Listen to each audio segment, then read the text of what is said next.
Bonjour et bienvenue dans cette nouvelle vidéo dédiée à la culture et à l'actualité coréenne. Aujourd'hui, on va mentionner un fait d'actualité de la Corée du Sud, plutôt marrant, mais dans le fond, pas si drôle que ça. Allez, c'est parti.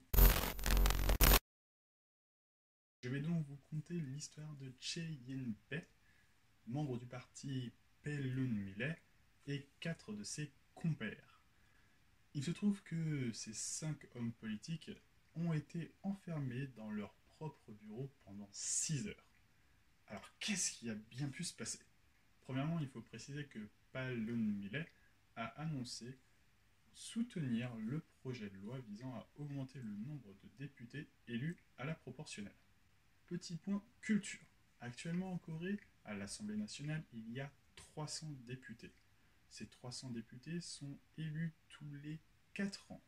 La dernière élection a lieu en 2016, la prochaine aura lieu en 2020.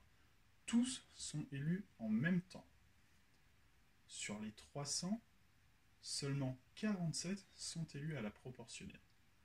Et il y a un projet de loi visant à augmenter ce nombre-là. Je vais être honnête avec vous, je ne sais pas jusqu'à combien, mais en tout cas, ce nombre, si cette loi passe et est adoptée, ce nombre sera amené à augmenter. Sachant que le gouvernement souhaite faire passer cette loi avant 2020, c'est-à-dire avant les prochaines élections. Et si le gouvernement souhaite ça, c'est qu'il y a une nécessité. En effet, la popularité de Moon Jae-in, le président de la Corée du Sud, est en chute libre depuis l'année dernière. Il faut savoir qu'en 2018, et avec le rapprochement Corée du Nord-Corée du Sud et les différents sommets réalisés, la popularité du président Moon Jae-in atteindait 70-75%. Cependant, depuis 2018, sa popularité a fortement chuté pour atteindre 47% début 2019. Et cette chute a plusieurs raisons. Premièrement, avec le temps, les discussions avec la Corée du Nord ne se sont pas que améliorées et l'actualité récente l'a démontré. Je ne vais pas rentrer dans ce débat-là, ce sera le sujet de la prochaine vidéo. Il faut savoir que le président Moon Jae-in est aussi très critiqué sur sa politique nationale. Attention, ici je ne vais pas parler de mon avis personnel, car je ne peux pas, j'en ai même pas personnellement concernant Moon Jae-in, car je ne connais pas encore assez bien la Corée, ni ce qu'elle était avant, ni ce qu'il a fait, ni ce qu'elle est maintenant, pour effectuer un jugement. Je vais donc juste relater des faits et des chiffres factuels qui sont vérifiables. D'ailleurs, vous avez les sources en description, donc vous pouvez aller vérifier vous-même. Le président Moon Jae-in a en 2018 fait passer une loi visant à augmenter le salaire minimum coréen de presque 30%. Cependant, malgré cette hausse, les banques viennent d'annoncer que le nombre de Coréens en défaut de paiement a augmenté.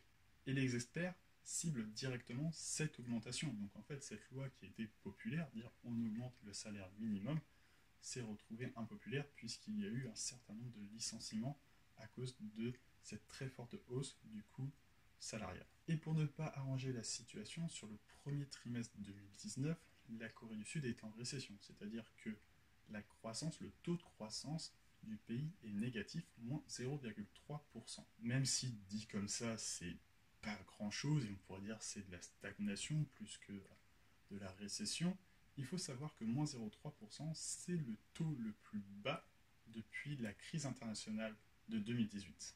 Et le premier parti d'opposition, Liberty Korea, voit en ce projet de loi une menace. Selon eux, si cette loi est adoptée, le seul effet que cela aura, c'est de briser l'Assemblée, d'en faire un système multiparti qui ne servira que les intérêts du président Moon Jae-in, puisque cela lui permettra de faire passer les lois qu'il souhaite. Et certains membres du parti Liberty Korea ont pris cela très à cœur et une décision plutôt radicale. En effet, un bon matin à 9 heures, alors que Chae In-bae était avec 4 autres membres de son parti dans son bureau, ils ont investi le dit bureau à 11 personnes, mis un canapé devant la porte d'entrée et se sont assis dessus. Ils ont ainsi bloqué l'unique sortie possible, et cela pendant 6 heures. Il faut savoir que la Corée du Sud est plutôt habituée à des échanges musclés de la part de leurs députés, et cela même au sein de l'Assemblée nationale. Et quand je dis musclé, voilà, vraiment, c'est pas juste dans les propos, c'est vraiment physique. Pour donner quelques exemples, en 2004, alors que l'Assemblée vote la suspension du mandat du président Roh Moo-hyun, une bagarre éclate. Ce dernier était ciblé par des accusations de détournement de fonds et de corruption. Son mandat a été arrêté pendant quelques semaines avant qu'il puisse le reprendre jusqu'à la fin prévue du mandat. En 2009, une bagarre éclate aussi à l'intérieur de l'hémicycle alors que le parti au pouvoir essayait de faire passer et a réussi au final à faire passer une loi facilitant les sanctions contre la presse.